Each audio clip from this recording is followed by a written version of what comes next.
পশ্চিমবঙ্গ সমগ্র শিক্ষা মিশনের পক্ষ থেকে স্মার্ট ক্লাস পেল পূর্ব বর্ধমানে কুরমন উচ্চ বিদ্যালয়। স্মার্ট বোর্ডের ক্লাসের প্রশিক্ষণ শুরু হলো পূর্ব বর্ধমানে। এই স্মার্ট বোর্ড কিভাবে ব্যবহার করা যায়, এর ফলে কি সুবিধা হবে। এই বোর্ড পঞ্চম শ্রেণী থেকে দশম শ্রেণী পর্যন্ত সকল বিষয়ে পড়ানো যাবে। পূর্ব বর্ধমানে কুরমন উচ্চ বিদ্যালয়ে 12 জন শিক্ষককে এই প্রশিক্ষণ দেওয়া হচ্ছে। আমরা পশ্চিমবঙ্গ সমগ্র শিক্ষা মিশনের তরফ থেকে স্মার্ট ক্লাসরুম প্রজেক্টের আওতায় স্মার্ট ক্লাসরুম পেয়েছি একটি। সেই স্মার্ট ক্লাসরুম দুদিন আগে কর্তৃপক্ষ ইনস্টল করে গেছেন, তারই ট্রেনিং আজকে। সেই ট্রেনিংয়ের দ্বিতীয় দিন ওরা কর্তৃপক্ষ জানিয়েছিলেন যে 10-12 জন যারা টিচার্স তারা ট্রেনিংটা ওদের কাছে করবে এবং তারপর বাকিরা আমরা আমাদের কলিগদের কাছ থেকে শিখে নিতে পারবো। সেই ট্রেনিংয়ের আজকে দ্বিতীয় দিন।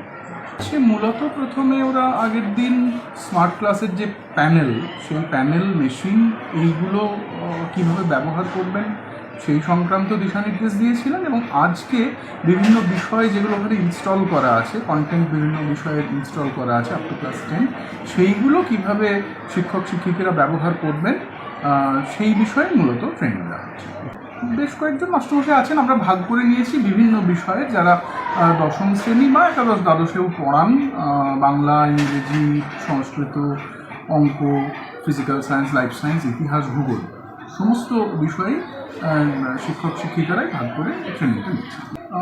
আমার এই মুহূর্তে সংখ্যাটা মনে নেই, তবে 50-এর অধিক, 50-52টি স্কুল এই ব্লকতে এটা পেয়েছে। আমরা বর্ধমান 1 ব্লকের 2টি স্কুল পেয়েছে, তার মধ্যে একটি স্কুল আমাদের পূর্ব স্কুল, রাইন স্কুল পেয়েছে।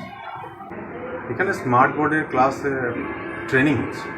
কোথা থেকে সেকেন্ড ডে শনিবার একটা হয়েছে, আজকে লাস্টে। এখানে স্মার্ট বোর্ডটা কীভাবে ইউজ করা যায়, তার কী কী ফেসিলিটিস রয়েছে সেগুলো শেখানো হচ্ছে। মেনলি এর ওপরই শেখানো হচ্ছে।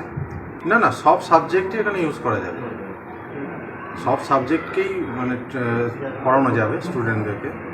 5 to 10 all class, all subjects.